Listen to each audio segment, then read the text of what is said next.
오늘 설교의 제목은 다윗의 메시아 왕국의 염원이라는 제목으로 말씀을 증거합니다. 저와 사역자들은 지난 화요일 우리 광성 형제에서 주최하는 미래학자 우리 최윤식 소장님의 코로나 이후 3년 한국교회 대담한 도전이라는 제목의 세미나에 참석을 했습니다. 역시 미래학자라서 그런지 우리가 쉽게 지나칠 수 있는 내용을 데이터로 분석해서 예측해서 이야기해 주었는데 강력한 도전과 의식 전환이 좀 되었습니다. 저는 그동안 단순하게 코로나 바이러스 19 사태를 위해서 열심히 기도했는데 왜 이렇게 해결되지 않을까? 그런 마음만 있었습니다. 그런데 지금은 그런 마음을 가지고 있을 때가 아니라 7년 풍년의 7년 흉년의 때를 대비한 그 요셉의 지혜가 필요한 시점임을 깊이 깨닫게 되었습니다. 코로나 바이러스 19는 1918년부터 19년 사이에 있었던 스페인 독감, 그때 스페인 독감이 되게 유행을 했는데요. 그것에 비추어 볼 때 2차 또 3차 유행이 올 가능성이 상당히 높습니다. 또 백신과 치료자 개발은 제약회사 혼자 개발하면 최소한 4년에서 5년이 걸립니다. 그런데 이제 WHO와 또 나라들이 다 협력해서 최선을 다해서 개발을 한다면 내년 5월 정도로 예상하고 있습니다. 물론 치료제가 개발이 돼도 우선순위가 있죠. 우리나라의 우선순위는 언론에 계속 나오잖아요. 의료진입니다. 미국의 우선순위는 군인들이에요. 그렇게 하다 보면 저기 제3세계 이런 데는 최소한 또 1년이 지나야 그 치료제를 구할 수 있는 그런 상태가 됩니다.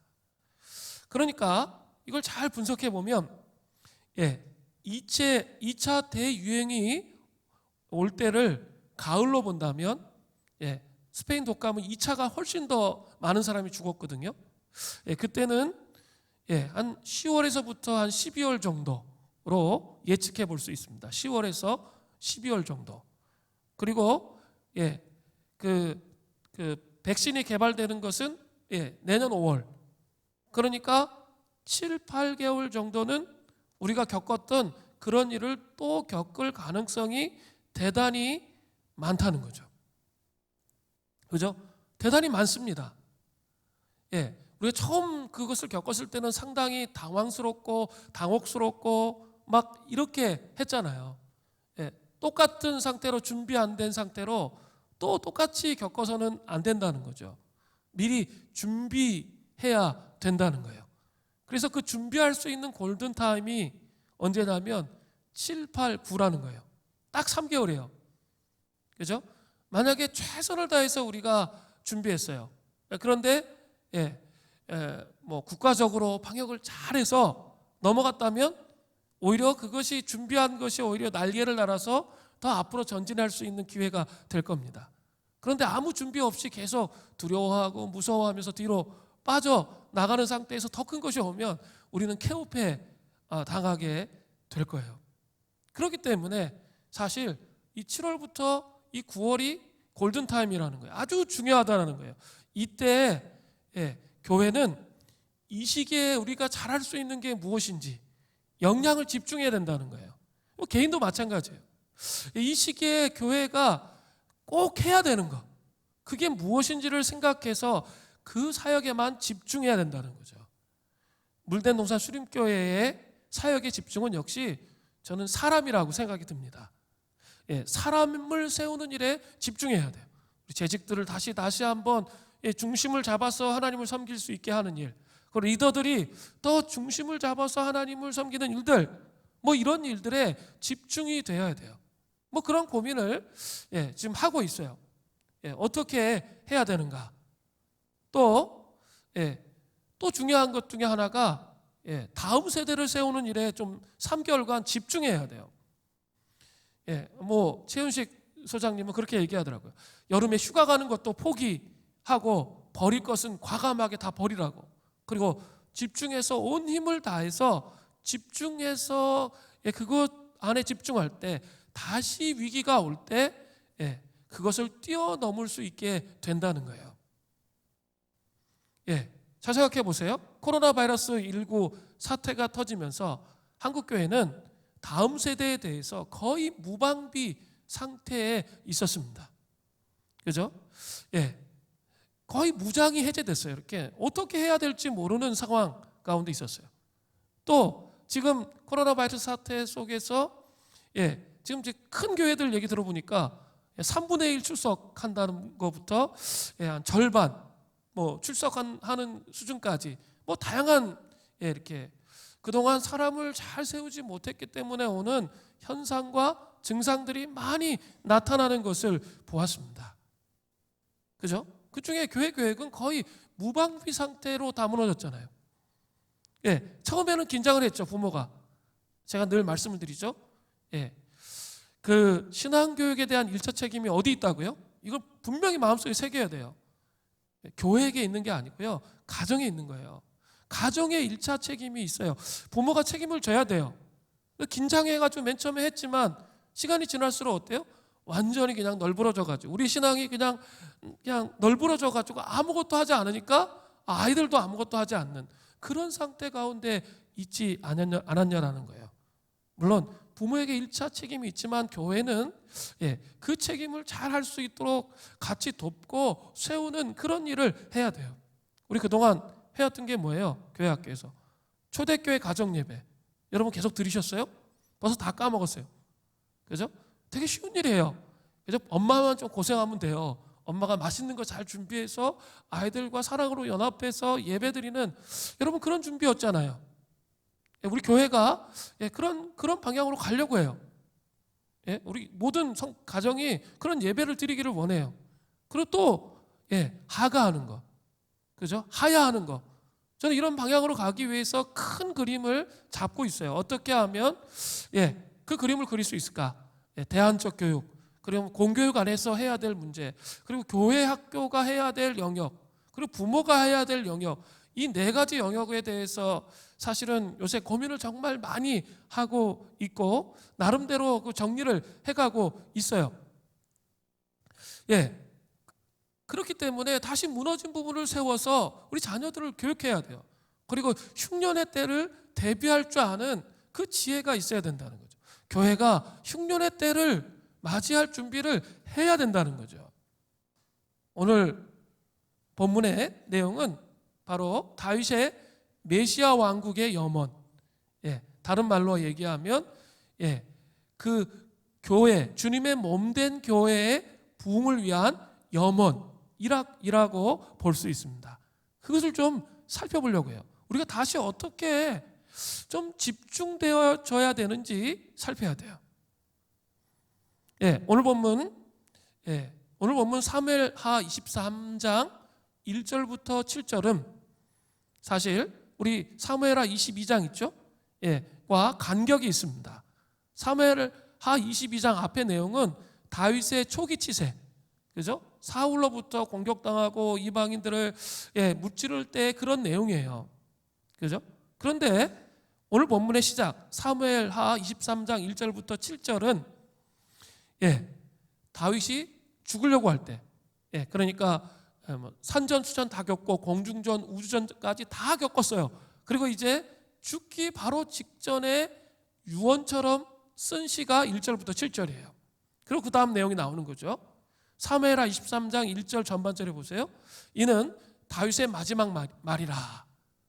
죽기 전에 유언을 한다는 것은 그 사람이 삶의 전체를 보면서 후손들에게 꼭 해주고 싶은 그런 말을 엑기스로 딱 하는 거죠. 이것은 다윗이 평생 무엇을 추구하며 삶을 살았는지 압축해서 설명해 주고 있어요. 그것은 바로 메시아 왕국에 대한 염원이에요. 신약시대로 옮기면 주님의 몸된 교회의 부흥을 위한 염원이다, 이렇게 말할 수 있습니다.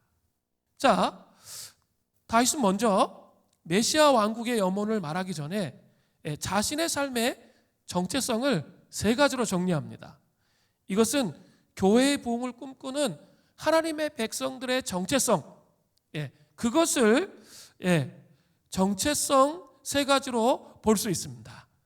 자, 먼저 사무엘하 23장 1절 중반절에 보니까 이새의 아들 다윗은 이새의 아들 다윗이 말하며 높이 세워진 자, 이렇게 돼 있죠. 이새의 아들 다윗은 대부분 다윗을 조롱할 때 사용됐던 용어예요. 다윗을 조롱할 때 왕으로서가 아니라 하찮다, 별 볼 일 없다, 그렇게 말할 때 이 용어를 사용했습니다. 이새의 아들은 다윗이 보잘것없고 미천하고 약하다, 이것을 표현하는 거예요. 그러나 하나님께서는 그런 약하고 미천한 다윗을 어떻게 사용하셨습니까? 하나님의 절대적인 인도하심을 통해 높이 세워진 자가 되게 하셨다는 거죠. 유언으로 고백할 때 자기의 정체성이 높이 세워진 자라는 거예요. 즉 이스라엘의 왕위에 올랐다는 거죠. 자, 하나님은 하나님의 백성들이 우리 모두가 높이 세워진 자가 되기를 원하세요. 그러나 우리가 생각하는 방식으로 우리를 높이 세워주시는 것이 아니에요. 성경을 보면 하나님은 인간의 능력이 아니라 오히려 인간의 약함을 통해서 일하세요. 자, 성경 이 전반에 걸쳐 쓰여진 그 내용을 보면 하나님의 방식은 늘 이래왔어요. 약한 사람들을 들어서 강하게 쓰셨습니다. 하나님은 그들의 힘을 적극적으로 제한하세요. 그리고 하나님의 능력이 드러나도록 그렇게 하십니다. 그죠? 하나님이 오히려 우리를 강하게 만드신 다음에 우리를 쓰시는 것이 아니라 오히려 하나님은 우리의 힘과 지혜가 바닥나서 자신을 더 이상 신뢰할 수 없는 지점까지, 거의 탈진에 이르게 하는 지점까지 우리를 데려가셔서 오로지 하나님만 신뢰하게 하시는 거예요. 이게 하나님의 방식이에요. 우리가 가장 약할 때 우리를 강하게 하시고, 그리고 우리를 높이 세워지게 하시는 거죠. 내가 감당할 수 없는 상황이 바로 하나님이 나를 쓰시기에 가장 좋은 상황이라는 거예요. 그죠? 내가 정말 감당할 수 없는 상황을 놓고 때로는 우리는 그것 때문에 낙심합니다. 그런데 하나님이 보시기에는 그 상황이 되면 하나님의 백성들이 어떻게 해요? 자기 감당할 수 없으니까, 이것을 뛰어넘을 수 없으니까 겸손히 하나님을 의지하게 된다는 거죠. 그리고 하나님 앞에 기도하며 씨름하게 되는 거죠. 다윗이 그랬어요. 제가 시편으로 이렇게 시편 기도를 하고 있는데, 그 시편의 내용들을 쭉 묵상해 가면, 야, 어떻게 이런 고백을 하지? 이런 내용들이 많아요. 다윗이 이 기도 속에서 자기의 절망적인 상황 속에서 하나님 앞에 탄식하며 탄원하며 부르짖는 그런 내용이 너무나 아름다워요. 그리고 그걸 가지고 씨름하는 그런 내용들이 너무나 많아요. 자기가 어떻게 할 수 없었기 때문에, 그 상황 속에서 자기가 어떻게 할 수 없었기 때문에 낙심하는 게 아니라, 하나님의 사람은 낙심하는 게 아니라 그것을 가지고 기도의 자리로 조옮김하는 거예요. 그럴 때만이 약할 때 강함이 되는 거예요. 그냥 약한데 계속 낙심하고 절망하고 계속 그러고 있어. 그럼 계속 약함으로 더 바닥으로 내려가는 거예요. 자, 마이크 목사님의 하나님께 놀라다라는 책이 있어요. 마이크 이 책은 이 약함의 영성에 대해서 말하고 있습니다. 약함의 영성을 말한 사람은 누구냐면 바로 사도 바울이에요. 사도 바울은 육체의 가시로 안질이 있었죠. 눈이 잘 보이지 않았어요. 인해서 하나님께 3번이나 간절히 치유를 구했어요. 그런데 하나님이 전혀 다른 방식으로 말씀하시는 거죠.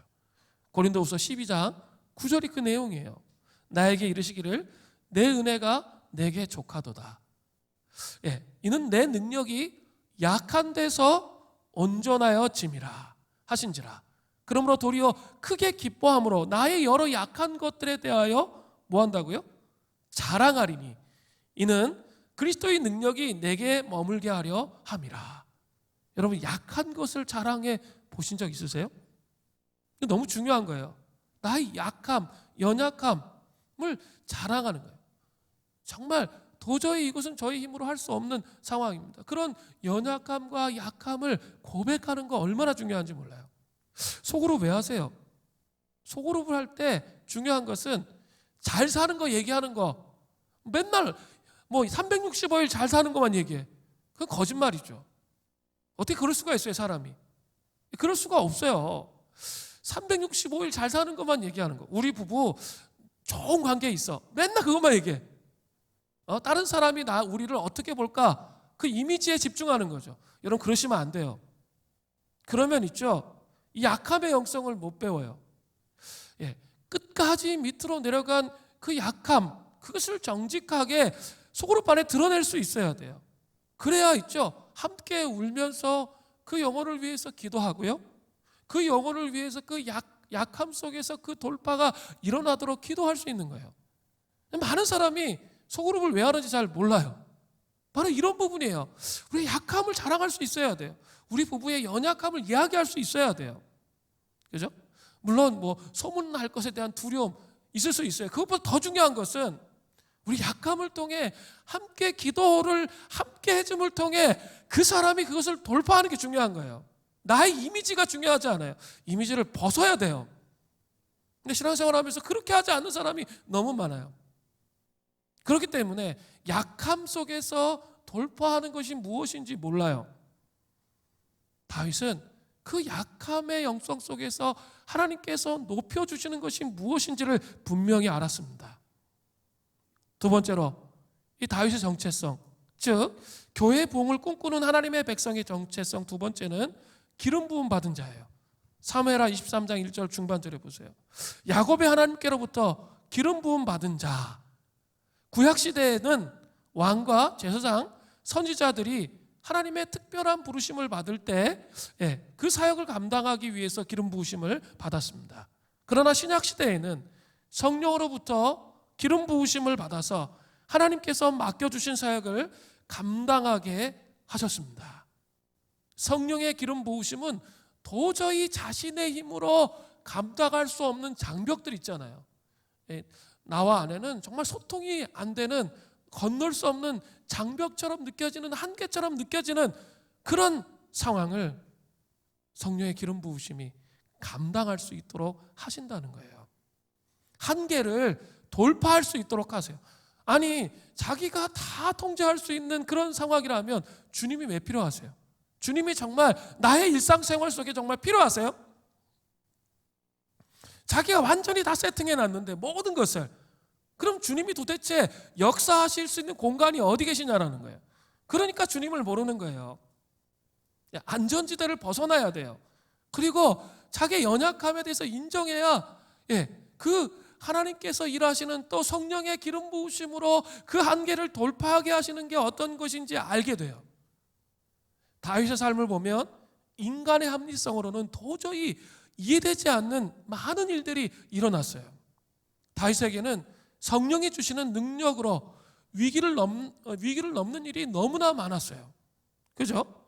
전쟁에서의 막 승리들, 그죠? 그 상황들을 보면 우리 사무엘상부터 지금 하까지 한 100장을 넘게 성경 강해를 해왔어요. 거의 100장이 넘더라고요. 그 다윗의 삶을 잘 보세요. 얼마나 많은 위기가 있었는지. 그런데 있죠, 그 위기의 상황을 이렇게 돌파해요. 그냥 형통하게 되었더라. 요거만 봐서 그렇지 그 위기를 맞이한 게 얼마나 많았는지를 보셔야 돼요. 그런데 그 상황들을 하나님의 간섭하심을 통해 뛰어넘게 되었다는 거죠. 그죠? 이게 그렇게 전쟁의 승리를 통해서 메시아 왕국의 기초를 놓았다는 거예요. 부흥을 꿈꾸는 물된 농사 수림교회 성도들 한 사람 한 사람이 이러한 성령의 기름 부으심으로 충만하여 줘서 자기 한계를 돌파하는 그런 은혜가 있기를 바랍니다. 다윗의 정체성 세 번째, 교회의 부흥을 꿈꾸는 하나님 백성의 정체성 세 번째, 노래 잘하는 자입니다. 사무엘하 23장 1절 후반절을 보세요. 이스라엘의 노래 잘하는 자가 말하노라. 표준 세번역 성경을 보니까 이스라엘에서 아름다운 시를 읊는 사람이라고 되어 있습니다. 다윗은 수금을 타면서 수많은 아름다운 시를 지었습니다. 그리고 하나님을 찬양했어요. 그게 시편의 내용이죠. 예, 평생을 살면서 자기 인생에서 가장 소중하게 생각했던 게 이거였어요. 그래서 주옥과 같은 많은 시편을 남겼던 거죠. 예, 이것은 용사로 알려진 다윗에게 있어서 우선순위가 용사가 아니고 뭐라는 걸 보여주는 거예요? 예배자라는 것을 보여주는 거예요.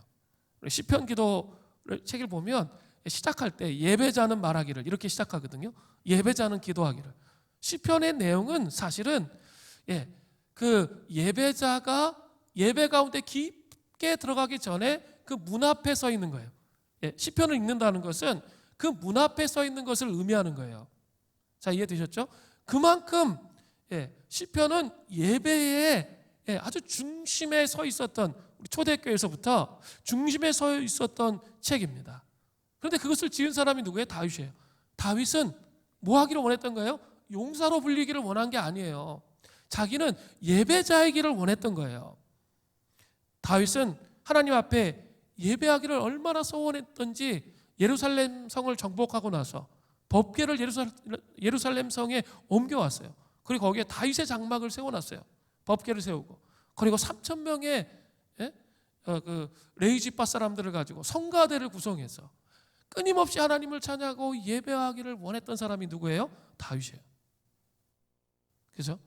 그 예배자로서의 삶 속에 인생의 승리가 있었다는 것을 아는 거예요. 그리고 아들 솔로몬에게 얘기하잖아요. 그죠? 자기가 다 준비시켜 주잖아요. 성전을 건축하라고. 성전을 건축하는 그 이유가 뭡니까? 예배자의 삶을 살기 위한 것이라는 사실을 여러분 기억하셔야 돼요. 그만큼 예배자의 삶이 다윗의 삶의 최우선순위의 정체성이었다는 사실을 기억해야 돼요. 교회의 부흥을 꿈꾸는 하나님의 백성들이 되기를 소원한다면, 아니 또 우리의 삶 속에 하나님의 영광이 드러나기를 소원한다면 1순위가 뭐라고요? 예배자의 삶을 회복해야 돼요. 이 코로나 바이러스 19 사태 이후에 이제 이렇게 아이들이 막 이렇게 날뛰잖아, 예배 드릴 때. 그러다 보면 이게 교회에 이렇게 와서 예배 드리는 게 부담될 수 있어요, 애들 때문에.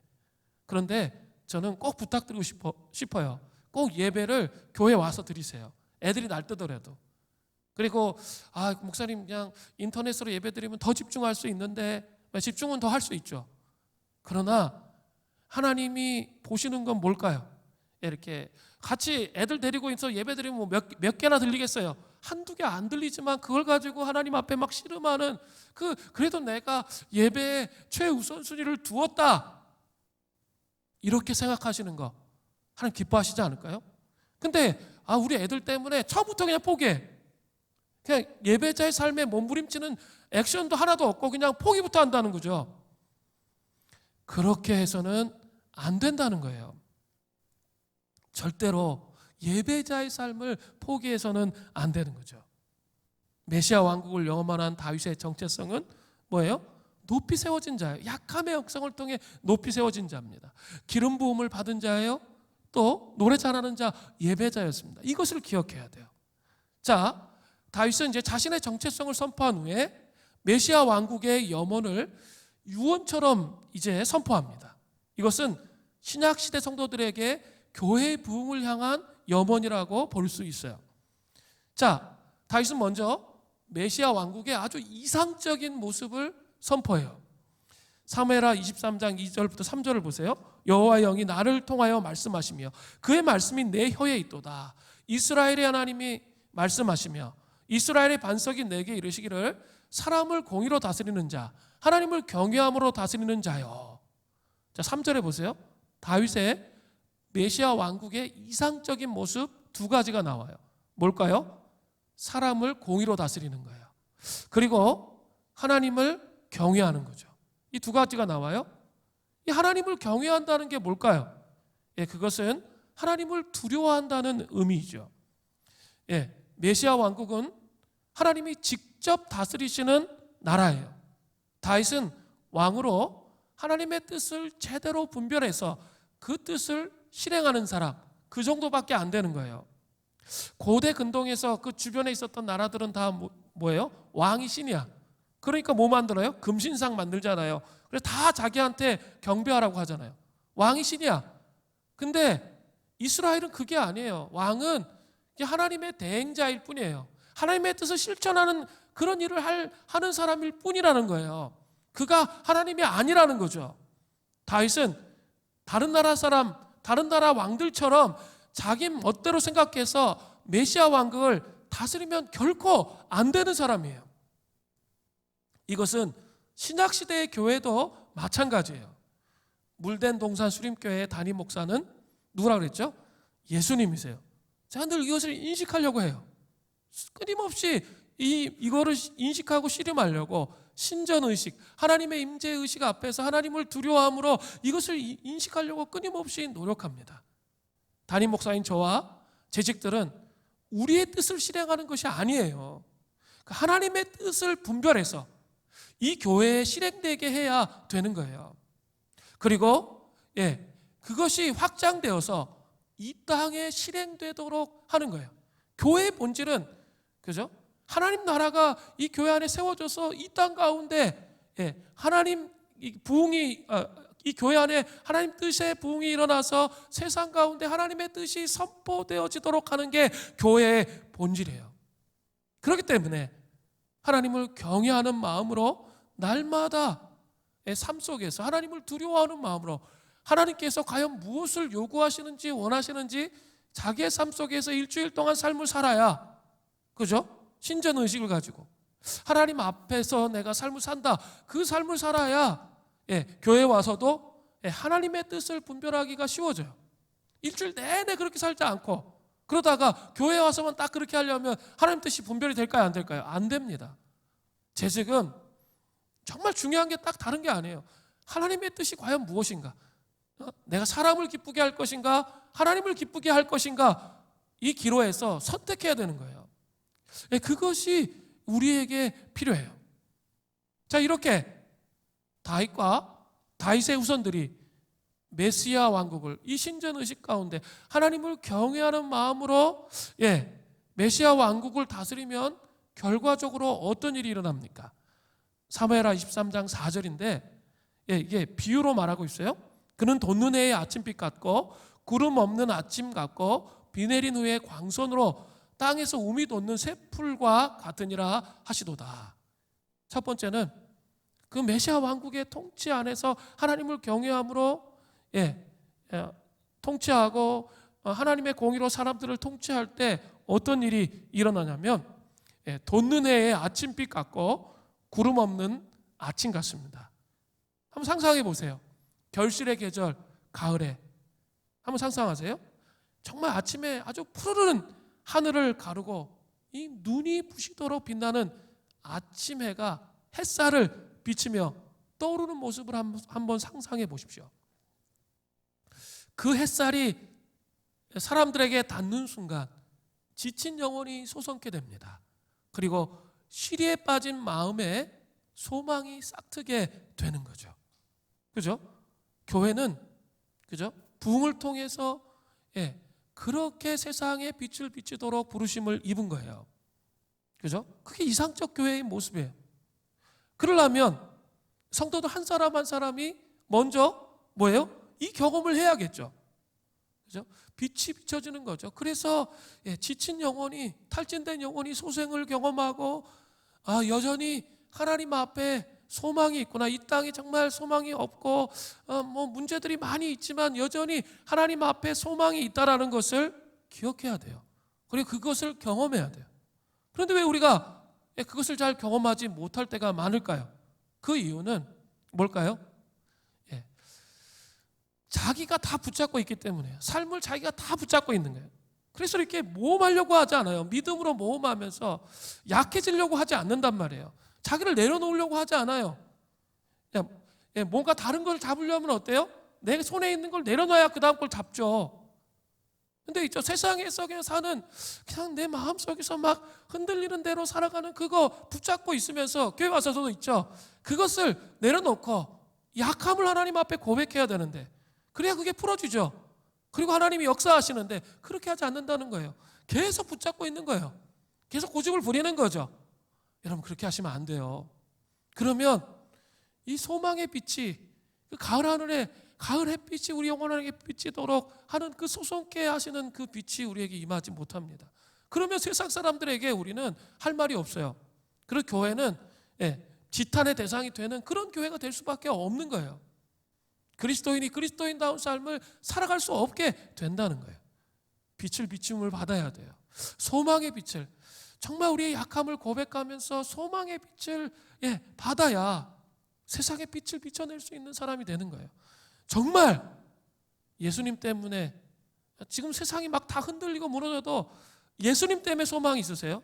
아니면 세상에 온갖 두려움과 염려와 근심이 가득 채워져서, 제가 분명히 골든타임이라고 그랬어요. 이 3개월을 어떻게 지내느냐가 정말 앞으로의 몇 개월을 이길 수 있느냐, 이게 있다고 했는데 세상 사람 두려워하는 것이 똑같이 두려워하면서 그렇게 산다면 우리가 어떻게 세상을 이기며 살겠어요? 그리고 계속 그 세미나에서 말씀해 주신 게 있어요. 여전히 복음은 복음이기 때문에 이 코로나 시대에도 복음은 증거되어져야 한다는 거예요. 여러분, 그런 마음을 갖고 계세요? 나의 삶을 통해서, 나의 그 소망에 넘치는 그 삶의 모습을 통해서 그렇게 사람들에게 복음을 전할 수 있는 용기, 이것이 우리에게 있어야 되는 거예요. 두 번째는 비 내린 후에 광선으로 땅에서 um이 돋는 새풀 같습니다.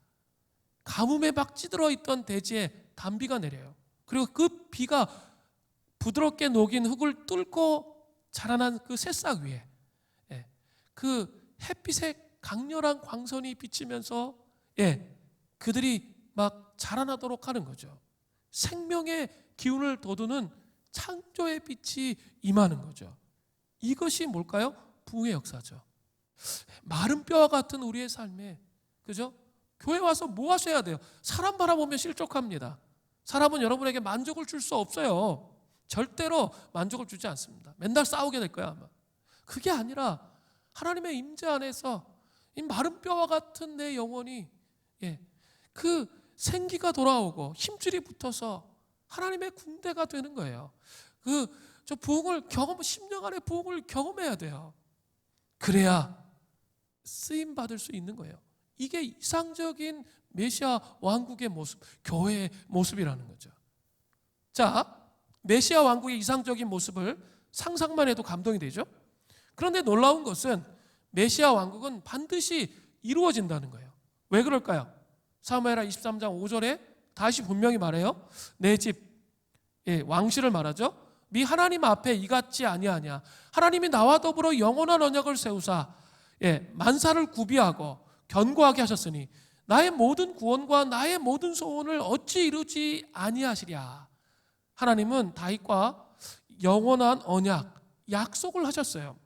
사무엘하 7장 8절부터 16절을 보면 다윗의 집에서 왕위가 끊어지지 아니하고 계속 이어진다고 언약하셨습니다. 그것은 다윗의 후손 가운데 영원히 다스릴 그 왕이 나온다는 거예요. 그는 메시아 예수 그리스도이십니다. 메시아 예수 그리스도를 통해서 영원하고 이상적인 하나님 나라가 반드시 세워진다는 거예요. 예수님은 그러한 하나님 나라를 교회를 통해서 실현하기를 원하셨어요. 교회를 부흥케 하셔서 그 일을 이루시기를 원하셨습니다. 다윗은 이 약속을 믿고 메시아 왕국이 반드시 이루어질 것을 믿고 선포하고 있는 겁니다. 여러분, 그 꿈을 버려서는 안 돼요. 세상에 지금 막 교회들이 그 하나님의 임재를 상실하고 문제들이 정말 많지만 그럼에도 불구하고 성경에서 말씀하시는 그 꿈을 잊어버리면, 메시아 왕국의 통치와 다스리심의 부흥의 꿈을 잃어버린다면 우리의 삶의 소망은 없을 거예요. 하나님의 부흥을 믿고 바라보아야 됩니다. 헬린 아웬이 서커스단 그네 타기, 이렇게 그네 이렇게 뛰어넘으면서 공중돌기 하는 있죠. 그런 리더와 대화한 내용이 제가 생각이 났습니다. 헨리에게 말하는 거예요. 헨리, 만민이 내게 박수를 보냅니다. 내가 허공에 뛰어올라 거꾸로 공중제비를 하는 것을 보며 다들 나를 영웅으로 생각합니다. 하지만 진짜 영웅은 잡는 사람입니다. 그죠? 이 사람이 막 돌 때 탁 잡아주는 사람이 진짜 영웅이라는 거예요. 내가 하는 일이라고는 팔을 내밀고 믿는 것뿐입니다. 잡는 사람이 나를 잡아 들어 올려주리라고 믿는 것뿐입니다. 이렇게 말했어요. 그죠? 이 막 공중제비하는 사람이 영웅이 아니라, 그죠? 이 잡아주는 사람, 그 잡아주는 사람이 진짜 영웅이라는 거죠. 믿음이 이와 같아요. 믿음은 뭡니까? 내 안전지대에 그냥 머물러 있으면 어때요? 이 근해에서 안전지대에 머물러 있으면 너무 무서우니까 아무것도 하지 않고 그 자리에 계속 있으면 점핑을 할 수 있어요? 못합니다. 그 자리로 돌아갈 뿐이에요. 근데 뭡니까? 그 잡아주는 사람을 믿고 내가 멋지게 점핑하면서 도는 거죠. 그리고 신뢰하면서 딱 그 손을 딱 잡았을 때 멋진 작품이 나오잖아요. 그게 믿음이에요. 믿음은 그것과 같아요. 제가 좀 말씀을 계속 드립니다. 정말 신앙이라는 것을 제대로 배우려면 자기 생각의 틀의 안전지대를 벗어나야 돼요. 그리고 약함으로 내려가세요. 그리고 주께서 그 약함을 어떻게 이기시는지 볼 수 있다면 여러분의 신앙은 완전히 달라질 거예요. 그리고 하나님께 깜짝 놀라는 그런 삶이 될 겁니다. 왜 놀라지 않습니까? 뭐 자기가 다 하고 있는데 뭐 놀랄 게 뭐가 있어? 내가 내 삶 내가 다 책임지고 있는데. 이렇게 되는 거예요. 믿음이 필요해요. 그리고 도전이 필요한 거예요. 자, 메시아 왕국은 이상적인 모습이 있고 하나님의 언약에 의해서 반드시 이루어집니다.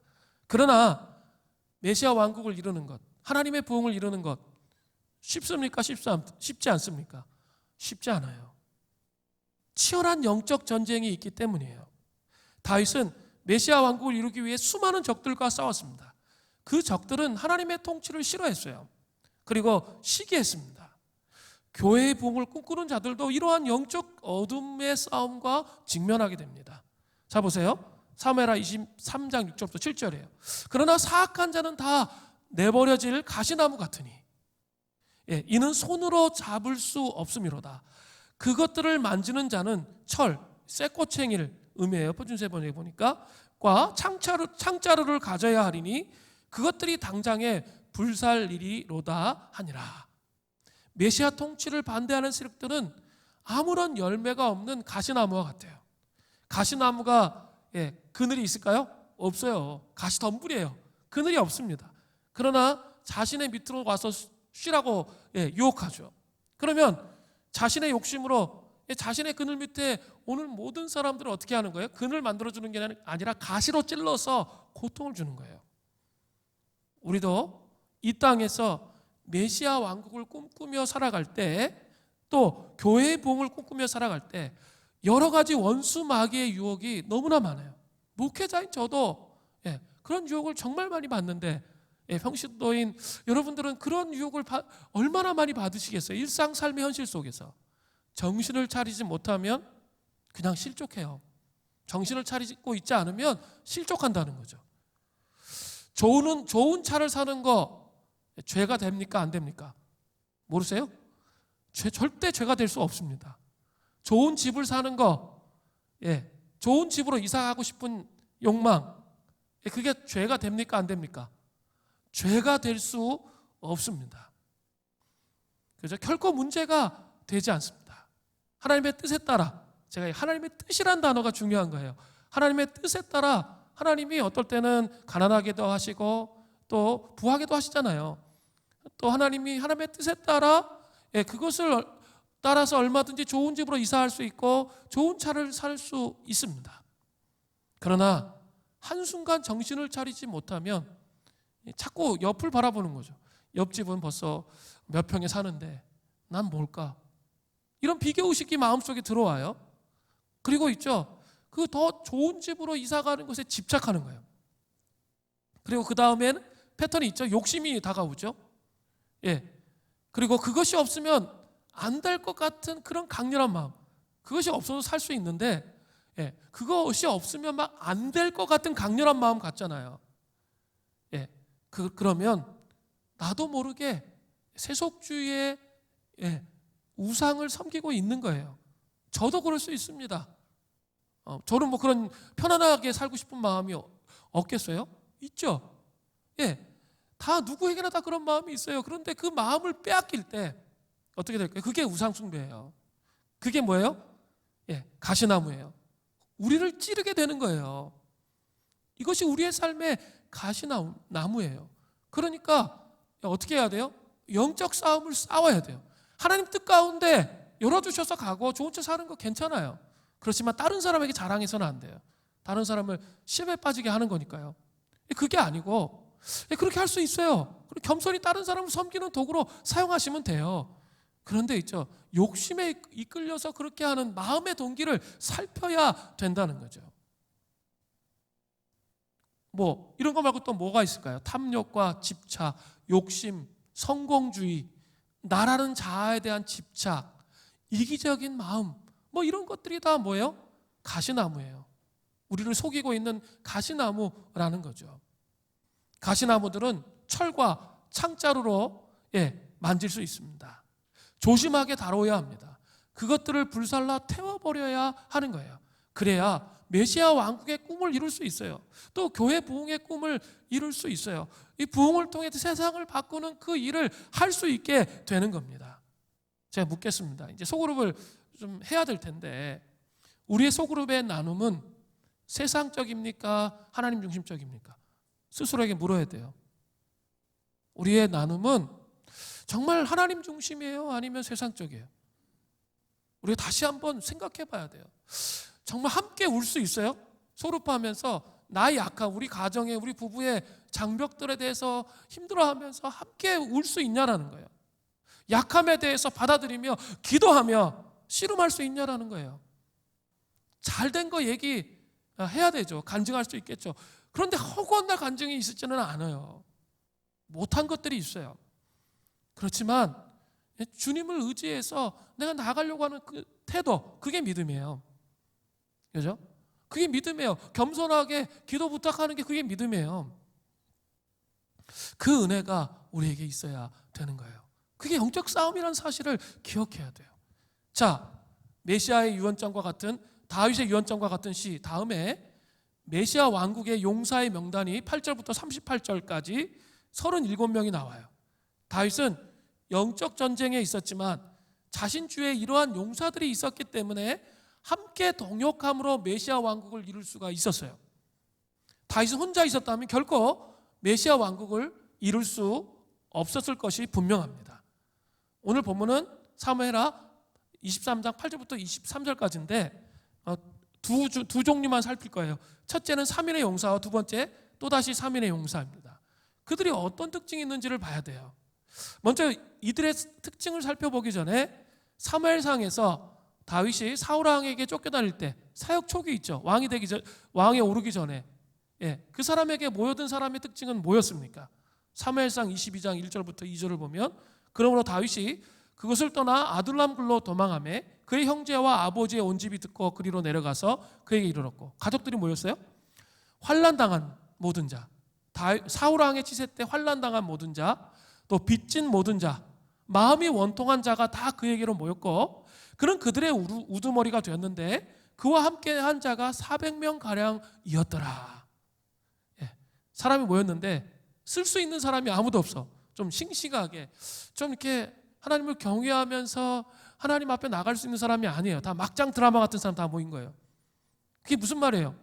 이렇게 환난당하고 어렵고 원통하고 마음 빚진 사람들 같으면 어때요? 인생 막 끝장처럼 삶을 살았잖아요. 그러니까 이제 고집이 세. 자기 마음대로 막 하는 그런 마음이 너무 세요. 그리고 거역도 너무나 심각해요. 사람에 대한 불신은 뭐 이루 말할 수 없어요. 그런 사람들이 다 모인 거예요. 그렇기 때문에 그 사람들이 모이면 어떨까요? 지 멋대로 하지 뭐. 다 지 멋대로 할 거야. 그런 사람의 우두머리가 누구예요? 다윗이죠.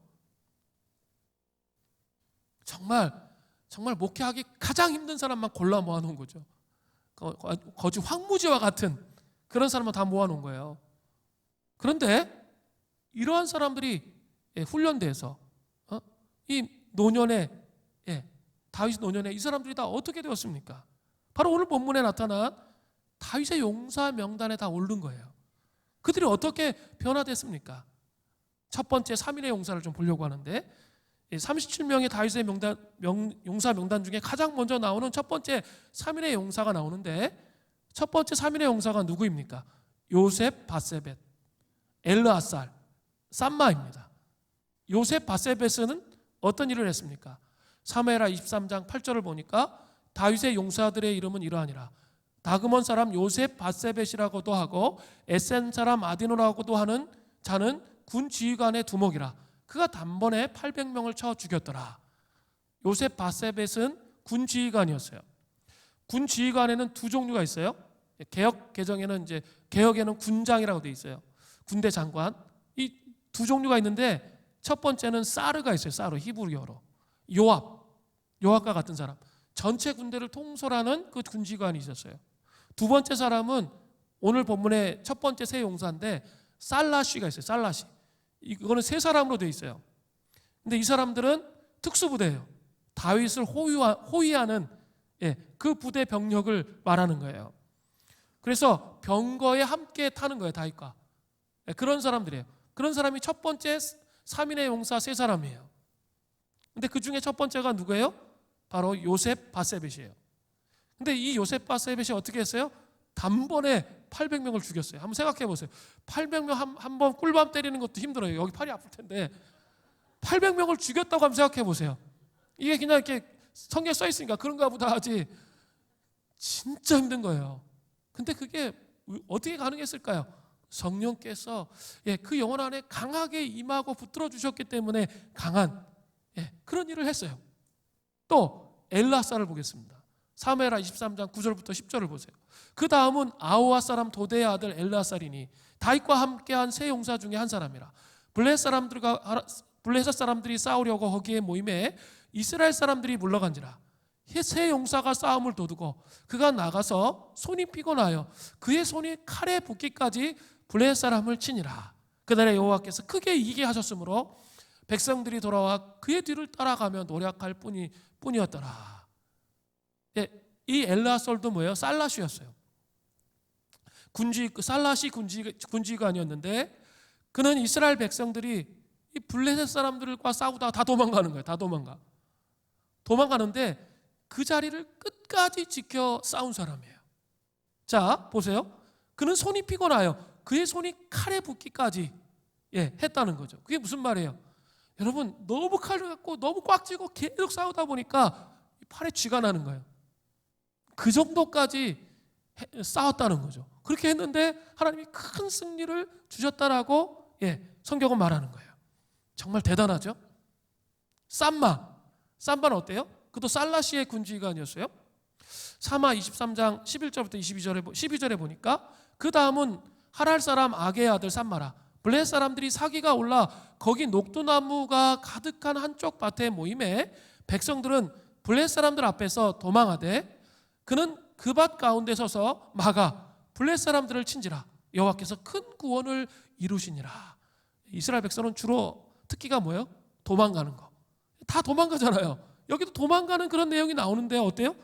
그 녹두밭을 막아섰어요. 그리고 블레셋 사람들을 다 치는 거죠. 그리고 여호와께서 큰 구원을 얼마나 죽였는지 모르겠지만 수많은 사람을 죽인 거죠. 블레셋 사람들을. 그리고 큰 구원을 주셨다라고 말하고 있어요. 첫 번째 3인의 용사 요셉 바세벳 또 엘르아살 쌈마의 특징이 뭘까요? 위기의 상황, 이스라엘의 위기의 상황 가운데 이스라엘을 지켜낸 사람들이에요. 그죠? 이스라엘의 위기의 상황 가운데 이스라엘을 지켜냈어요. 이들은 적이 아무리 많아도 도무지 그 숫자를 두려워하지 않았어요. 이 전쟁이 하나님께 속한 거, 우리 죽은 이 다윗을 섬기는 것이 하나님을 섬기는 것이다. 이것이 분명했기 때문에 하나님께 속한 전쟁인 것을 알고 있었어요. 물된 농사 수림교회도 이러한 하나님의 용맹스러운 사람들이 정말 필요합니다. 메시아 왕국, 교회의 부흥을 위해서 이렇게 용기 있는 동역자들이 필요합니다. 세상 사람들이 다 아니라고 그렇게 말한다 할지라도 하나님이 함께 하시면 승리할 수 있습니다 라고 말할 하나님의 동역자, 하나님의 동역자들을 통해서 하나님 나라가 세워지는 거예요. 특별히 지금이 위기가 기회예요. 이 3개월 동안 우리가 어떻게 준비해야 될지 고민해야 돼요. 그냥 널브러져서 세상 사람처럼 똑같이 있어서는 안 돼요. 그죠? 그런 지혜가 필요해요. 요셉의 지혜가 필요하단 말이에요. 이 공동체를 어떻게 정말 사람을 세울 것인가, 모든 거 다 내려놓고 그거 해야 돼요. 예, 그렇게 씨름하고 세워져야 돼요. 지금 딱 긴장해야 될 때예요. 리더 여러분, 재직 여러분, 기꺼이 하나님 나라를 위해서, 메시아 왕국을 위해서 자신을 포기하고 섬길 용맹한 하나님의 사람들이 되어야 합니다. 그런 사람들이 어디 있습니까?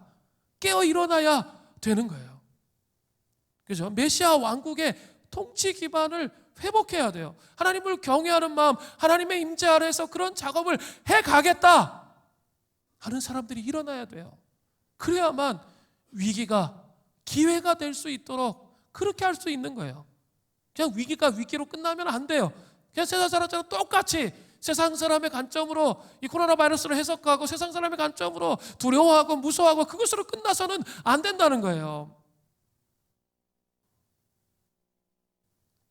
깨어나야 됩니다. 다시 기본으로 돌아가세요. 예, 내가 지금 정신을 못 차리고 있으니까 우리 아이들에게 가르칠 게 없는 거예요. 예, 말씀으로, 기도로 돌아가야 돼요. 그리고 다시 깨어나서 자녀를 세우고 교회를 세우고 하나님 나라를 세우는 그 은혜가 있어야 됩니다. 다윗은 그렇게 삶을 살았던 거예요. 마지막으로 두 번째 3인의 용사를 보세요. 23장 13절부터 23절에 두 번째 3인의 용사가 나옵니다. 그들은 아비새와 분하야와 익명에 뛰어난 용사였습니다. 이들과 관계되어지는 한 가지 에피소드를 말하고 마치려고 해요. 다윗이 아둘람군에 있었어요. 블레 사람 중에 한 무리가 르바인 골짜기에 진을 쳤어요. 그런데 블레셋의 본진은 조금 더 뒤에 베들레헴에 있었던 거죠. 본진이 베들레헴에 있었던 거예요. 그때 두 번째 3인의 용사가 다윗과 함께 있었어요. 다윗의 고향이 어디죠? 베들레헴이에요. 고향하면 여러분 생각나는 게 뭐죠? 춥고 배고팠어도 어린 시절에 먹었던 그거 먹고 싶죠? 그죠? 어린 시절에 먹었던 그게 기억이 나요. 그리고 또 좋았던 장소 막 이런 게 기억나잖아요.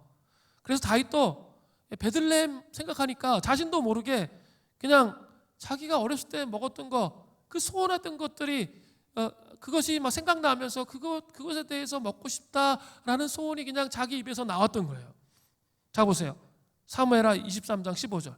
다윗이 소원하여 이르되, 그냥 간절히 말해서 그냥 나도 모르게 나오는 거 있잖아요. 그런 상태인 거예요. 베들레헴 성문 곁 우물물을 누가 내게 마시게 할까 하매. 어린 시절에 양을 치다가 목마를 때 베들레헴 성문 곁에 우물물을 마시면서 이 뼛속까지 시원해지는 그 느낌을 경험했던 거죠. 그런데 아마도 지금 있는 아둘람은 물맛이 좋지 않았던 것 같아요. 좋지 않았습니다. 그러니까 이러한 생각이 더 간절했습니다. 그것을 듣고 있던 두 번째 3인의 용사가 어떻게 합니까? 놀랍습니다. 사무엘하 23장 16절에요. 세 용사가 블레셋 사람들의 진영을 돌파하고 지나가서 베들레헴 성문 곁 우물물을 길어가지고 다윗에게로 왔으나 다윗이 마시기를 기뻐하지 아니하고 그 물을 여호와께 부어 드리매. 아둘람에서 베들레헴까지는 무려 약 20km 정도가 됐어요. 말이 20km지 차 타고 가는 것도 아니고, 그죠? 20km를 가는데 본진이 베들레헴에 있었다는 거죠. 그럼 거기에 그냥 블레셋 사람들이 쫙 깔려 있었던 거예요. 그것을 다 해치고 나가서, 목숨을 걸고 해치고 나가서 기어이 돌파하고 나가서 우물물을 베들레헴 성문 곁에서 떠온 거죠. 단지 다윗이 그것을 먹고 싶다는 그 소원 때문에 그렇게 했어요. 너무 멋지지 않아요? 이 다윗이 갖고 있는 그 메시아 왕국의 그 높은 그 이상에 대해서 매료된 거죠, 이 사람들이. 그리고 정말 충성스러운 부하였어요. 그냥 계약직의 부하가 아니에요. 그냥 계약직에 전쟁 나면 얼떨결에 도망가는 그런 사람들이 아니라 자기의 생명을 바쳐서 다윗을 섬기는 그런 모습이잖아요. 그런 충성스러운 모습이 있죠. 다윗도 그런 충성에 반응을 하니까 어떻게 반응합니까?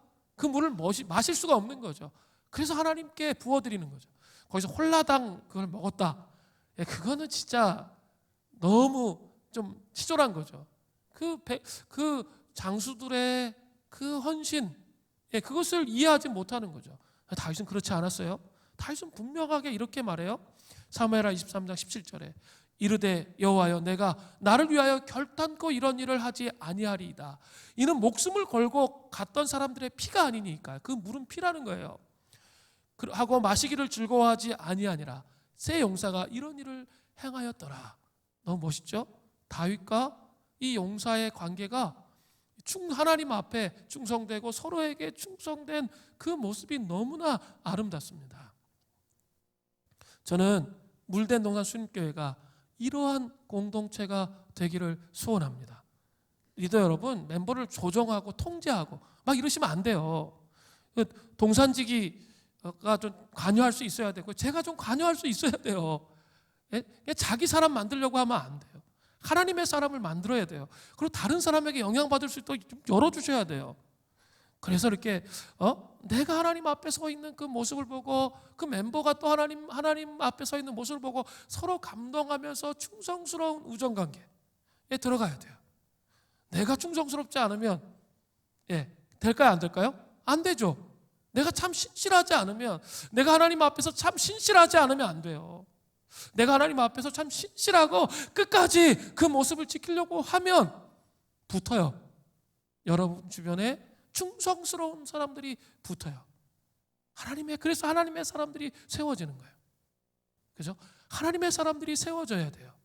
그래 메시아 왕국, 교회의 부흥을 가져오는 공동체가 되기를 소원합니다. 제가 약함의 공동체 말씀드렸죠. 부흥을 위해서 제가 한참 기도하니까 영적 전쟁이 있다고 그랬죠. 뭐에 대한 영적 전쟁이 있을까요? 지금 공동체 안에 빨리 파악을 하셔야 되는데, 제가 주부에 광고도 했잖아요. 너무 아픈 사람이 많아. 정말 아픈 사람이 많아요. 그건 뭘 의미하는 거예요? 하나님이 우리 스스로 해결할 수 없다는 것을 가르쳐 주는 거예요. 그리고 그 약함의 한계를 인정하도록, 그래서 겸손히 주님을 의지하고 바라볼 수 있도록 하시는 거예요. 그죠? 그렇게 하는 거예요. 또 그런 약함에 들어간 사람들을 위해서 어떻게 해야 돼요? 눈물을 흘리며 진짜 하나님께서 긍휼을 베푸시고 자비를 베푸셔서 그것을 뛰어넘을 수 있도록 기도해야 되는 게 공동체의 책임이에요. 그게 충성이에요. 그냥 나 몰라라 하신다면 그건 공동체의 구성원이 아니에요. 그리고 교회의 부흥으로 함께 갈 수 없어요. 그것이 아니라 아프고 고통당하는 사람들을 위해서 함께 그 사람들이 믿음을 잃지 않도록 굳건하게 서서 하나님 앞에서 일들을 감당할 수 있도록 하나님께서 또 긍휼을 베풀어 주시도록 기도해야 돼요. 하나님 그렇게 우리를 공동체로 부르신 거예요. 그래야 있죠, 하나님의 부흥을 경험할 수 있게 되는 거예요. 혼자 신앙생활하는 게 아니에요. 그죠? 저 무인도에 가서 혼자 신앙생활하는 게 아니에요. 신앙생활은 함께 더불어서 함께 씨름하며 그 연약한 자라 그 한계에 부딪혀 있는 사람들을 함께 일으켜가면서 하나님이 정말 살아계시는구나, 이걸 알게 하시는 거죠. 저는 그런 걸 느껴요. 부흥을 위해서 지금 벌써 한 달 정도 저는 기도 쭉 하고 있었거든요. 우리 새벽마다 화요일 목요일 이렇게 해서 부흥을 위해서 기도한다고 그랬죠. 하니까 여러 가지 일들이 일어나요. 방해하는 거죠. 저는 그것 때문에 낙심되지는 않았어요. 왜냐하면 이게 영적 전쟁이라는 걸 아니까. 하나님께서 그 가정마다 반전의 은혜를 주셔서 그들이 하나님 앞에 충성되고 하나님 앞에 헌신되고 하나님 앞에 세워지고 또 그 치유와 회복이 일어나도록 함께 기도해야 되는 거예요. 그렇게 될 때 놀라운 반전의 부흥이 이 공동체 안에 임하는 거예요.